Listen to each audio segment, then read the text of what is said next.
성도님들 안녕하십니까? 정진부 목사입니다. 반갑습니다. 좋은 하루 시작하셨습니까? 하나님께서 오늘도 이 강의를 통해서 우리의 믿음을 더 성경적으로 변화시켜 주시면 너무 좋을 것 같습니다. 그런 은혜가 있기를 바랍니다. 함께 해주셔서 감사드리고요. 믿음 자신 있게 대답하라 한번 살펴보도록 하겠습니다. 우리는 두 번째 챕터의 6번째 시간입니다. 믿음으로 사는 것은 무엇인가? 히브리서 11장에 믿음의 선진들의 그 삶의 내용을 계속 살펴보고 있는데요. 아브라함의 믿음 두 번째, 부활의 능력을 믿음이라는 내용으로 살펴보겠습니다. 먼저 요약입니다. 히브리서 저자는 아브라함의 믿음의 또 다른 특징을 언급하면서 그것을 높이 평가한다 이렇게 설명합니다. 그것은 아브라함이 시험을 받을 때의 믿음으로 이삭을 드린 것이다 라고 말씀합니다. 그리고 아브라함은 하나님께서 능히 이삭을 죽은 자 가운데서 살리실 줄로 생각하였다라고 히브리서 11장 17절에서 19절 말씀을 인용하면서 스프롤 목사님이 정리하고 있습니다. 스프롤 목사님은 이 아브라함의 행동에 대해서 굉장한 좋은 평가를 하고 있습니다. 그리스도의 순종적인 희생을 제외한다면 경외심에서 나온 믿음의 행위 가운데 가장 위대한 것은 이삭을 바치라는 하나님의 명령에 아브라함이 순종으로 반응한 것이다 라고 강조하고 있습니다. 이것은 하나님께서 아브라함에게 이삭을 통한 후손의 번영을 약속하신 이후에 이삭을 바치는 사건이 일어났죠. 그리고 우리가 아는 것처럼 아브라함은 오랜 세월을 기다리고 나서 비로소 하나님께서는 이삭을 허락하셨습니다. 그렇기 때문에 아브라함의 입장에서 보면 아브라함의 모든 희망과 운명이 이삭에게 달려 있었다는 것을 스프롤 목사님은 강조합니다. 그럼에도 불구하고 어떻습니까? 하나님께서는 이삭을 번제로 드리라고 명령하셨죠. 아브라함이 이렇게 이삭에게 말하긴 했습니다. 번제할 어린 양은 하나님이 자기를 위하여 친히 준비하시리라 라고 말하였지만 스프롤 목사님은 아브라함 역시 속으로는 몹시 두려워하고 있었을 것이다 라고 말씀하고 있습니다. 아브라함은 어떻습니까? 하나님의 명령에 대해서 그 명령을 받고 자신의 상황에 대해서 매우 의아하게 생각했을 것이 틀림없다 이렇게 말씀합니다. 그러나 아브라함은 하나님께서 다시 이삭을 살리실 것이라고 믿고 그분을 신뢰했다 이렇게 말씀하고 있습니다. 아브라함은 어떻습니까? 하나님께서 지시하신 산에 도착했죠. 제단을 만들었습니다. 그리고 이삭을 묶었습니다. 그리고 칼로 이삭을 실제로 죽이려는 그 순간에 하나님께서 개입하셨습니다. 그리고 하나님께서 이제야 아브라함이 하나님을 경외하는 줄 아노라 라고 말씀하셨습니다. 이것은 절대적인 믿음을 보여주는 이야기이다. 여호와를 향한 절대적인 믿음을 보여주는 이야기이다. 이렇게 설명하고요. 이러한 믿음을 뛰어넘는 것은 오직 그리스도 자신의 믿음밖에 없다라고 아브라함의 믿음의 그 놀라움에 대해서 이렇게 평가하고 있습니다. 제간의 한마디입니다. 이 대목을 읽다 보면 마치 아브라함이 자신 있게 아들아 아무 걱정 말거나 산에 도착하면 하나님께서 우리에게 어린 양을 주실 것이다 라고 경건한 믿음을 자랑이라도 한 것처럼 느껴진다. 그러나 그렇지 않다. 아브라함은 속으로 몹시 두려워하고 있었다. 그는 하나님은 어떻게 내게 이런 일을 명령하셨을까? 어떻게 이런 시간에 이런 장소에서 그런 일을 하게 하신단 말인가라고 의아해 했을 것이 틀림없다. 그러나 그는 자신이 이삭을 죽이면 하나님께서 그를 다시 살리실 것이라 믿고 그분을 신뢰했다라고 스프롤 목사님은 설명하고 있습니다. 굉장히 중요한 부분이죠. 하나님께서 명령하신 것을 가지고 아브라함이 그것을 받고 하나님이 그 명령을 순종했을 때에 심지어 이삭조차도 살리실 것이라는 그러한 여호와에 대한 절대적인 믿음과 신뢰를 가지고 하나님의 명령에 순종했다라는 것을 강조하고 있는 것입니다. 그렇다면 말씀으로 바라보기입니다. 오늘 말씀에 그 원래 스토리가 들어있는 창세기 22장 말씀입니다. 한번 읽어보겠습니다. 사자가 이르시되 그 아이에게 내 손을 대지 말라. 그에게 아무 일도 하지 말라.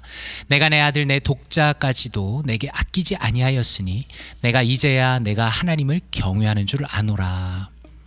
Do not lay a hand on the boy, he said.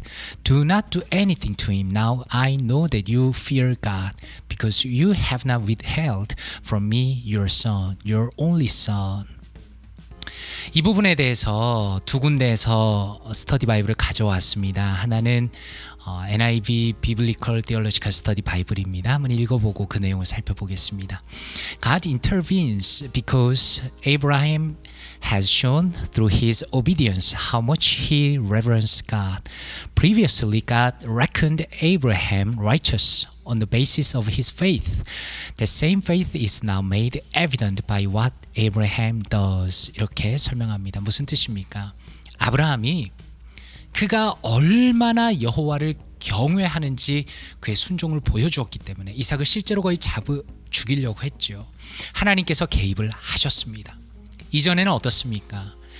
하나님께서 아브라함을 처음 만나셨을 때 그때는 그의 믿음을 근거로 아브라함을 의롭다고 여기셨습니다. 그리고 바로 그 동일한 믿음이 지금 아브라함의 행동을 통해서 명백해졌습니다 라고 설명합니다. 아브라함이 이삭을 죽이려고 했던 그 행동을 통해서 그가 의롭다 여김을 받은 것은 절대로 아닙니다. 그가 의롭다 여김을 받은 것은 하나님을 믿었을 때 그런 하나님께 의로운 사람이 되었습니다. 그러나 그 동일한 믿음이 지금 아브라함의 행동을 통해서 나타나고 있다라고 설명하고 있는 것입니다. 이 부분에 가지고 있는 의미에 대해서 Gospel Transformation 바이블을 통해서 한 번 더 살펴보겠습니다. Not only is this a marvelous account of the mercy of God in keeping His promises to His people, it is also a striking foreshadowing of another substitutionary death centuries later. Abraham was called to sacrifice his one and only son, but was spared from finally going through with his horrific act. God himself, however, sacrificed his one and only son without sparing him. Christ himself is the substitute sacrifice for all who would renounce their own moral record and look in trusting faith to him. 이렇게 말씀합니다. 이런 뜻이죠. 이 사건은 아브라함이 이삭을 죽이려고 했던 이 사건은 그의 백성들에게 약속하신 것을 지키시는 하나님의 자비에 대한 놀라운 기록일 뿐만 아니라 수세기 후에 또 다른 대속적인 죽음을 예고하는 놀라운 예표이기도 합니다. 아브라함은 어떻습니까? 자신의 독생자를 바치라고 하나님의 명령을 통해 요구받았죠. 그런데 어떻습니까? 그러한 끔찍한 행동을 마지막에 하지 않게 되었습니다. 하나님께서 아브라함을 막으셨죠. 그러나 하나님 자신은 어떠십니까? 그의 독생자를 아끼시지 않고 희생하셨습니다. 그리스도 자신이 스스로의 도덕적인 자랑을 포기하고 신뢰하는 믿음으로 예수님을 바라보는 모든 사람을 위한 대속 제물이 되십니다. 이렇게 말씀합니다. 다시 말해서 예수 그리스도께서 이삭을 통해서 예수님을 볼 수 있다라는 것이죠. 하나님께서는 아브라함에 명령하셨지만 결국 아브라함이 그렇게 하지 않도록 막으셨습니다. 그러나 하나님께서는 스스로 자신의 아들을 우리를 위해 내어주셨고 예수 그리스도께서는 자신의 도덕적인 탁월함을 자랑하지 않고 그것을 포기하고 오직 예수님을 믿음으로 바라보는 모든 사람을 위한 대속 제물이 되어주십니다 라고 아주 중요하게 설명하고 있습니다. 다시 말해서 구약의 한 사건을 통해서 구속사적으로 가장 중요한 그 사건을 통해서 예수 그리스도를 볼 수 있다라는 것이죠. 또 한 구절 말씀을 보려고 합니다. 히브리서 11장 19절 말씀입니다. 오늘 본문이 되는 말씀이죠. 그가 하나님이 능히 이삭을 죽은 자 가운데서 다시 살리실 줄로 생각한지라 비유컨대 그를 죽은 자 가운데서 도로 받은 것이니라 이렇게 말씀합니다. Abraham reasoned that God could raise the dead, and figuratively speaking, he did receive Isaac back from death. 이 부분에 대해서 NIV Biblical Theology Study Bible은 이렇게 설명합니다. God could even raise the dead. Abraham's way through this challenge was to rely more deeply on the life-giving power of God, and God rewarded his faith.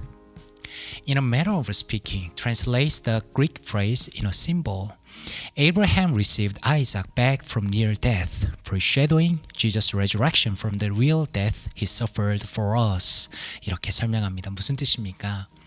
지금 이 사건을 통해서 아브라함이 갔던 길이라는 것은 생명을 주시는 하나님의 힘에 더 깊이 의지하는 것이었습니다. 그리고 하나님께서는 그의 믿음의 상을 주셨습니다. 이렇게 설명합니다.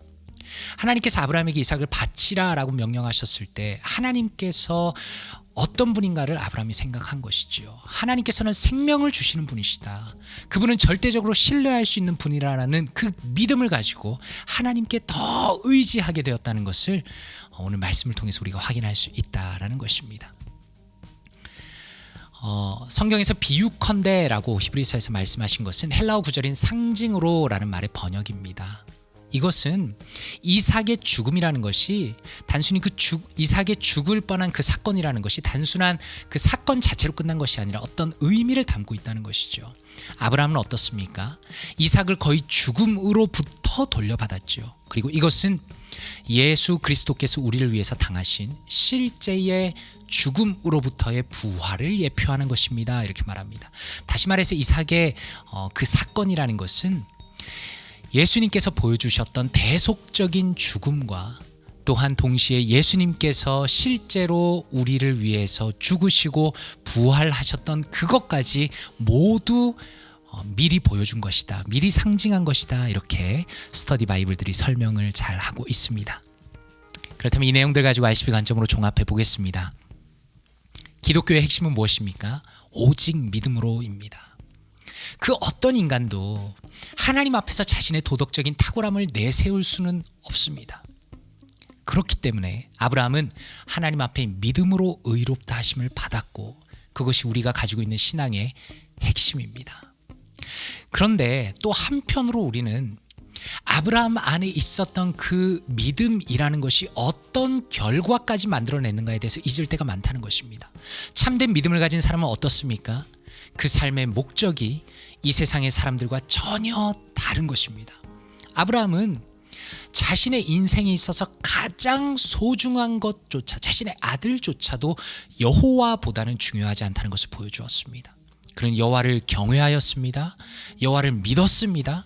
그렇기 때문에 이삭을 능히 바치는 자리까지 나갈 수 있었다는 것입니다. 아브라함이 놀라운 믿음의 행위를 보여준 것은 사실입니다. 그런데 스터디 바이블들이 얘기하는 것처럼 궁극적으로는 이 사건을 통해서 여호와의 위대하심이 드러나는 것입니다. 하나님께서는 아브라함의 가장 위대한 믿음의 행위를 통해서 오히려 자신의 위대함을 나타내셨습니다. 왜냐하면 앞에서 말씀드린 것처럼 이삭을 통해서 예수 그리스도의 죽으심과 부활을 상징적으로 구약 안에서 미리 보여주셨기 때문입니다. 결국 우리는 이 사건을 통해서 하나님의 절대적인 사랑을 보고 경험합니다. 하나님께서는 역사 가운데 그분의 절대적인 사랑을 이미 보이셨습니다. 그러므로 가장 위대하신 하나님, 어떻게 그분을 믿고 사랑하지 않을 수 있겠습니까? 라고 내용을 정리하고 싶습니다. 내 삶에 어떻게 적용할 수 있을까요? 두 가지입니다. 당신의 우리의 삶의 내면 속에서 하나님보다 더 사랑하고 아끼는 것은 과연 무엇입니까? 아브라함은 시험을 당했습니다. 테스트였습니다. 하나님보다 자신의 아들을 더 사랑하는가? 아니면 오직 여호와 하나님만 사랑하며 그분을 믿고 신뢰하는가에 대한 그 중요한 테스트를 인생 가운데 받은 것입니다. 우리는 어떻습니까? 우리는 항상 잊어버릴 때가 많죠. 그러나 하나님께서 오늘 말씀을 통해서 우리를 점검하도록 하시는 것은 내가 과연 나의 삶과 내면 속에서 하나님보다 더 사랑하고 아끼는 것이 있는가를 직시하기를 원하십니다. 그리고 두 번째입니다. 우리의 연약한 믿음을 오직 하나님을 가장 앞세우고 그분을 높이고 그분께 순종하는 성경적인 믿음으로 변화시켜달라고 기도하면 좋겠습니다. 우리가 믿음이 있죠. 그런데 이 믿음이 참 약할 때가 많습니다. 그러나 우리의 믿음이 더 성경적으로, 더 강한 믿음으로, 더 정말 능력 있는 믿음으로 변했으면 좋겠습니다. 오직 하나님을 앞세우고 하나님을 높이고 하나님께 순종하는 성경적인 믿음으로 변화시켜 달라고 기도하면서 적용하면 좋겠습니다. 기도하겠습니다. 아버지 하나님 감사합니다. 이삭을 바치라는 그 명령을 통하여서 예수 그리스도의 대속적인 죽음과 그분의 부활을 상징적으로 보여주시고 또한 하나님의 사랑을 우리에게 보여주시고 알려주시니 감사드립니다. 하나님의 사랑이 너무나 크고 하나님께서 역사적으로 우리에게 이미 베풀어 주신 그 은혜를 바라볼 때 우리의 마음이 새로워짐을 경험합니다. 하나님, 우리의 연약한 믿음이 더 성경적인 믿음으로, 강한 믿음으로 변화되기 원합니다.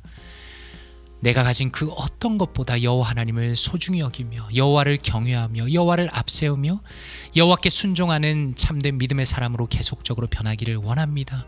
하나님, 우리의 연약한 믿음을 붙들어 주시고 우리의 삶이 더 성경적인 믿음으로 아브라함과 같은 탁월한 믿음의 사람으로 살아갈 수 있도록 오늘 하루도 은혜를 베풀어 주시옵소서. 감사드립니다. 예수 그리스도 이름으로 기도드리옵나이다. 아멘.